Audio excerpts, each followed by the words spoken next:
আমি মাটি। এই শহরের গলির কোনায়, নদীর পাড়ে, কারখানার নিচে আমি ছড়িয়ে আছি। নেই আমার ভাষা, নেই আমার চোখ, তবু আমি দেখি, তবু আমি শুনি। বছরের একটা সময় আসে, আশ্বিনের শারদ প্রাতে, যখন আমার উপর পড়ে এক অন্যরকম স্পর্শ। কোন শিল্পীর আঙুল, কোন কারিগরের নিঃশ্বাস। আমার বুকে ফুটে ওঠে এক মায়ের রূপ। তিনি আসেন, মা দুর্গা। আমি তখন আর শুধুই মাটি নই, আমি হই প্রতিমা, আমি হই শক্তি, আমি হই আশ্রয়। কিন্তু জানো, আমি তো জানি সেই মা, তিনি তো থাকেন না। একটা চেহারা করা হয়, গায়ে রং লাগে, অলংকার পড়ে, আর মানুষ খুশি হয়। মহালয়া থেকে শুরু, ষষ্ঠী, সপ্তমী, অষ্টমী, নবমী।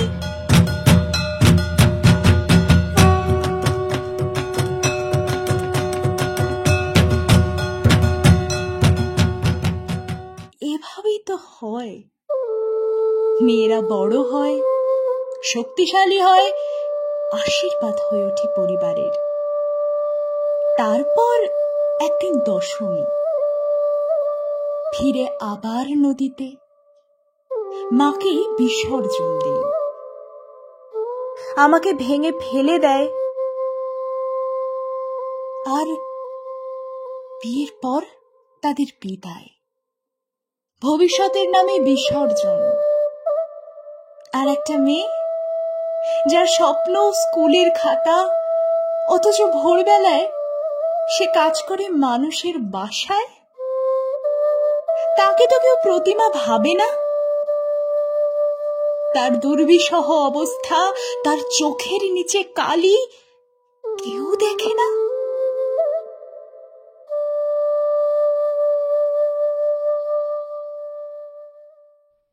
আমি দেখেছি একটা ছেলে মায়ের পায়ের কাছে দাঁড়িয়ে বলছে, মা, চাকরি পেলে তোর 100টা ধুনুচি জ্বালাবো।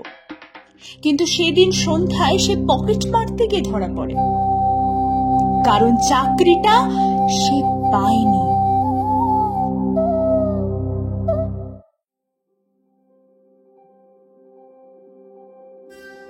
আমি শুনেছি একটা মেয়ে বলছে, মা, এই পুজোয় আমি শাড়ি পরব।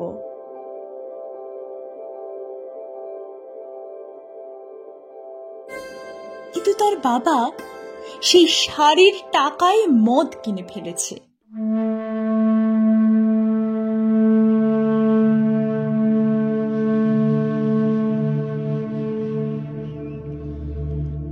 আমি সেই মাটি,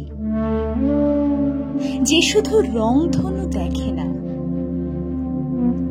আমি কাদায় পা ডোবাই, চোখে জল রাখি, কারণ পুজো আসে, উৎসব আসে, তবু কিছু মন থেকে কষ্ট যায় না। তবে আমি আশা ছাড়ি না, কারণ আমি জন্ম দিই প্রতিমাকে, আর প্রতিমা জন্ম দেয় প্রতিবাদের, প্রতিরোধের। একটা মেয়ে যখন রাতের রাস্তায় হেঁটে যায় সাহস নিয়ে, আমি তার পায়ের নিচে থাকি। আমার বুক চিরে উঠে আসে প্রতিমা।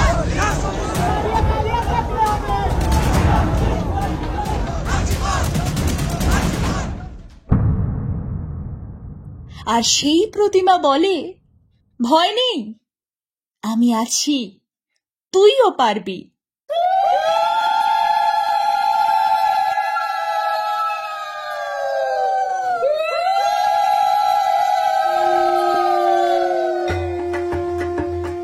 তাই এই পুজোয় প্রতিমা শুধু মাটির গড়া নয়, সে এক প্রতিবিম্ব। যে মেয়েরা লড়ছে, যে ছেলেরা বুঝতে শিখছে, যে সমাজ বদলাতে চাইছে।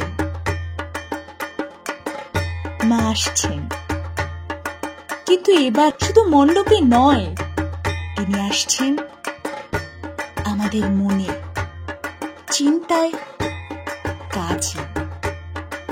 আর আমি সেই মাটি যে নীরবে বুকে ধরে রাখে একটা আস্ত সমাজের